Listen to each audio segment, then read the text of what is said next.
It's a unique opportunity, an event which has never happened before. Somehow by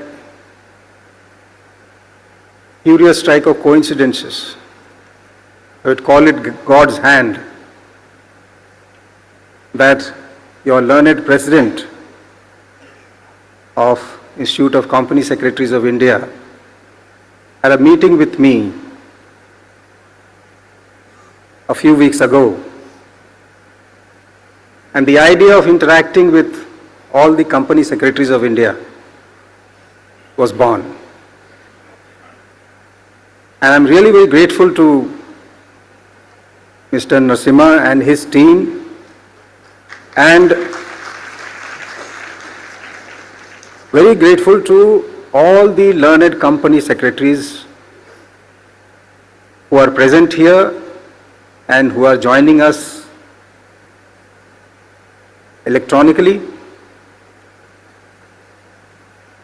because this is an interaction which is extremely important and has far-reaching consequences.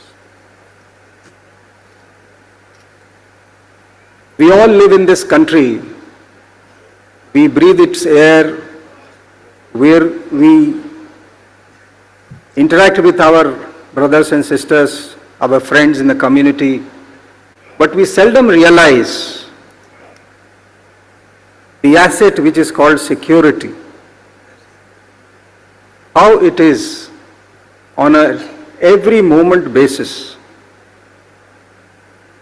helping each one of us. Like the air we breathe, we don't have any sense of its contribution to our life. Similarly, the security environment that we have is taken as so granted that we hardly realize its significance. And I'm very happy that today you have a direct glimpse of what goes behind making that security environment possible. A very interesting theme has been chosen by ICSI. The main theme is India at 2047, and this session theme is accelerating social impact through CSR. When we are talking of 2047, which is something like 20 years, 23 years from now, I think we will be able to view things better if we look at 23, 24 years back, what we were, how we got transformed, what happened, what kind of things were done which made the change possible. In the year 2000, 24 years back, we had a workforce of something like 40 crores, 39.8 crores. And the complete and collaborative effort of everyone in the community, the farmers, the industrialists, the traders, the government, everybody contributed to building up the infrastructure, the capital stock of the nation. And what was the worth of that capital stock in 2020? 1.2 trillion US dollars. That was in 2000, in the year 2000.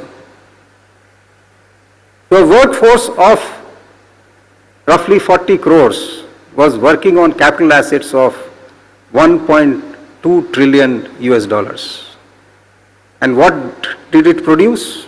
It produced a gross domestic product worth 468 billion US dollars. That was the year 2000 of India. What is 2024? In 2024, our workforce has increased 1.5 times roughly. We are roughly now 59 crores of workforce.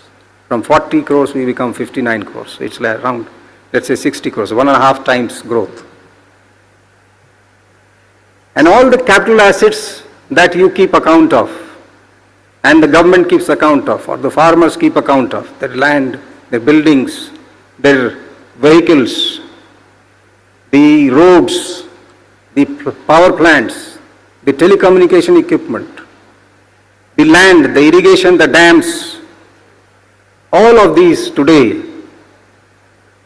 they account for 5.2 trillion US dollars.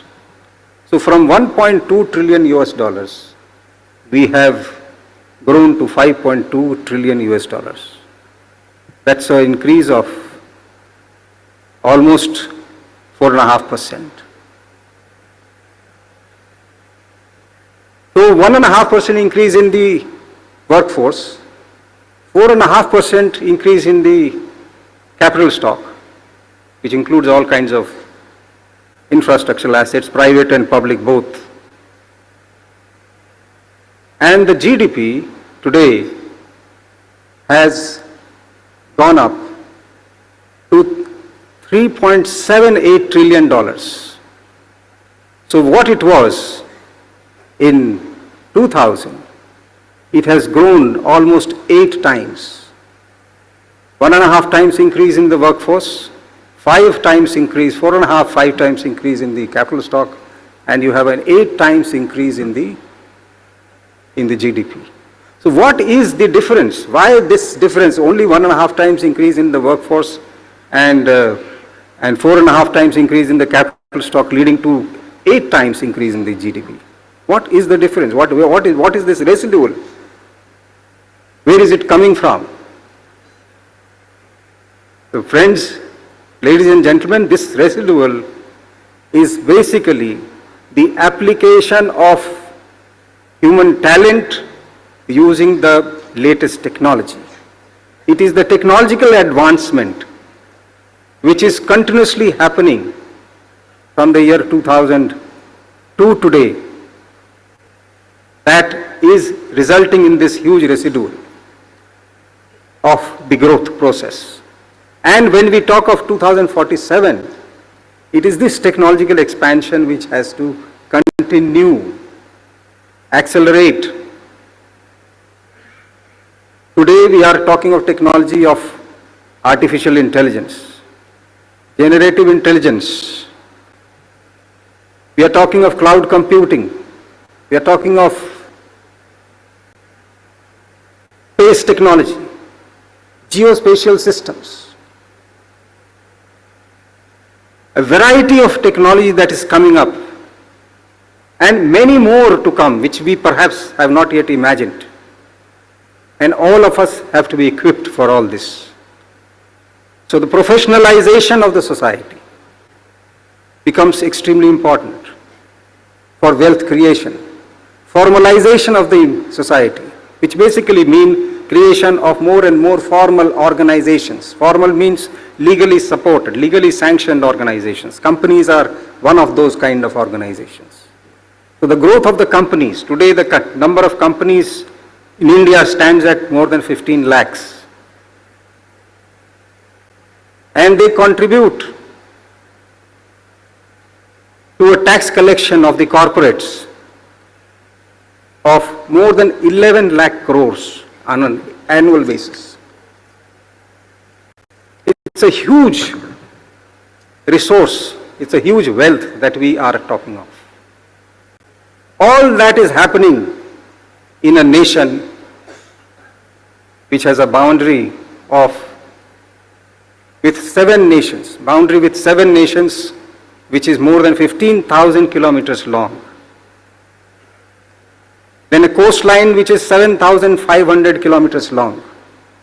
Then a sea area inside, beyond that coastline, which has to be guarded. This massive border with 7 countries and the huge coastline which has to be protected by our armed forces makes possible the undertaking of all these activities and the wealth creation that you see. Since the coming of the law on corporate social responsibility, the introduction of section 135 in the company law, which basically gives birth to the concept of corporate social responsibility. Since that time, the corporates have become very responsible in terms of their social contributions. They've got now a formal channel for making social contributions. That's a wonderful idea. A variety of sectors are getting helped, be it health, be it nutrition, be it senior citizens, be it widows, orphans, be it health. All these sectors are getting hugely benefited by the funding of under CSR. You will be very happy to know that in the year 2022, the Ministry of Corporate Affairs, their annual report says that all the companies which were supposed to make contribution under CSR, their contribution amounted to something like 25,000 crores. That's a huge sum. That's a big sum which has happened. The effort that needs to be made is how this economic surplus which the corporates are generating, which all the producers in the country are generating, how these surpluses go on expanding, enlarging, so that our GDP that we dream of, a GDP of $37 trillion in the year 2047. What would be the cake of corporate profits out of that? And what would be the cake of corporate social responsibility fund? We need to think of all those things, and what are the kind of variety of activities that we should be undertaking. I only bring to your notice a small fact which stunned me when I looked at the report of the Ministry of Corporate Affairs. Out of 25,900 crores of corporate social responsibility expenditure, the amount which was spent on the welfare of the armed forces, welfare of the veterans, you will be surprised, you won't be able to guess what was that figure. It was in 2 digits, 42 crores. Now, this is not a deliberate act, and that is why I value this convention and your interaction. This is perhaps a lack of complete understanding of the significance of the role that the veterans are playing in our society. Veterans, when we say veterans, we think of somebody who is grey-haired, 60 years plus, and so on and so forth. Armed forces veterans are not grey-haired. They are all young people. And they have been segregated from a formal employment only for the protection, for the interest of the nation. The armed forces has to be youthful. They attain a certain age, they have to be released. So they join the veterans group. So they are all young people, having a lot of personal responsibility. And there, the government has a large array of schemes for their support, for their welfare, up to their finish point. 13 different kinds of welfare schemes are run by the Kendriya Sainik Board, which Brigadier Digvijay Basera was speaking about. Large number of resettlement schemes are run by the Directorate General of Resettlement, which Major General Shashi Bhushan Singh was speaking about. From his office, more than 60,000 people are provided second innings in their career. But all that happens because of the cooperation from the corporates. They get absorbed in the corporates as employees, or they are also getting opportunities in self-employment schemes. For example, they set up a CNG gas station or a petrol pump or maybe a milk booth. So there, the huge requirement which our officers were talking about, the gap of funding which they were talking about of almost 150 crores. Out of the kitty of 27,900 crores of the CSR contribution which happened in 2022, I think it is worthwhile for all the company secretaries who are sitting here to ponder over this matter and to tell their own hearts, to convince themselves that here is a place, here is a sector where there is a requirement, but perhaps we did not had the opportunity to understand this sector, know this sector. Now we have the opportunity to understand and know this sector. Now we can make good all that we did not do earlier. That would be a huge sea change and a massive benefit and a massive contribution for the veterans. And this is why this interaction is extremely important, and this is why I thank Mr. Narasimhan from the bottom of my heart and from the department and from the government for bringing us with all the company secretaries of India, and through them who can become our spokesperson, our ambassadors to all the companies in the country. A little amount of tweaking in thinking, a little amount of tweaking in thinking, and a little amount of adjustments in their priorities would spell a huge transformative impact for the veterans of the armed forces. I think this is all that I would like to emphasize on, and you will be very happy to know that not only people in India, the leaders in India, but everybody outside is also talking about India.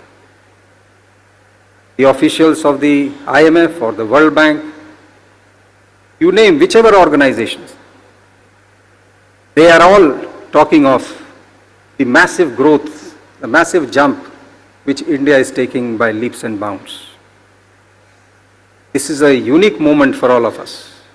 The generation which is living in India at this point of time, for the next 20 years, there would be a transformative economic and social revolution. And you all and we all would be a witness to that social revolution. You must note that we are the youngest population. Our average age, the median age is only 27 years. That's a huge advantage. What is the advantage? Go to a foreign country which has an aging population, let's say Germany, let's say UK or Japan. They are all crying for young workers. They don't have workers. Whereas here, you have ample amount of young workers of the age group of 18 to 35. And therefore, all housewives today have the convenience of getting things at home through the home delivery. The young boy who rings the bell, if you note, his average age is not more than 30 years. That's the beauty of this country.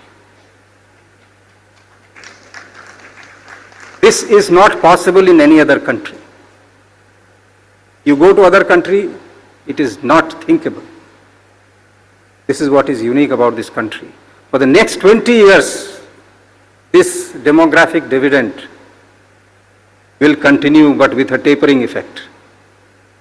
Let us not only enjoy this demographic dividend, but feel responsible.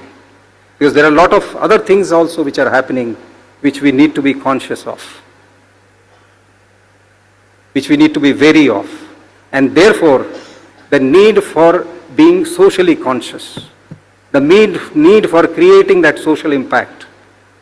If we are master of resources, then we must have the intelligence to allocate those resources in the right sectors, then in the right areas. Let's pray to God that we have the buddhi,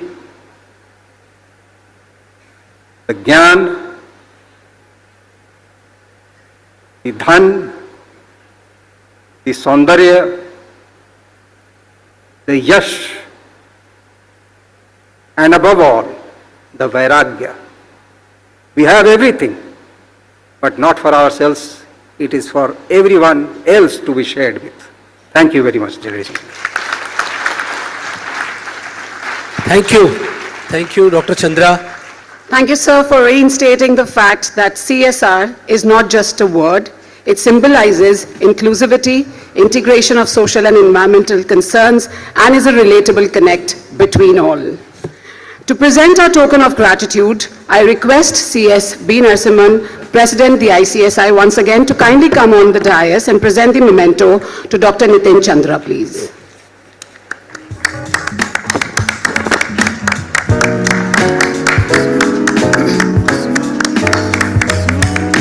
A big round of applause, ladies and gentlemen.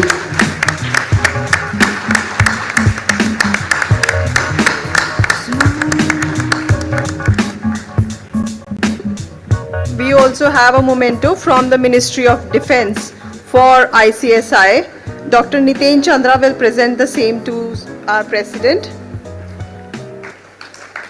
A huge round of applause.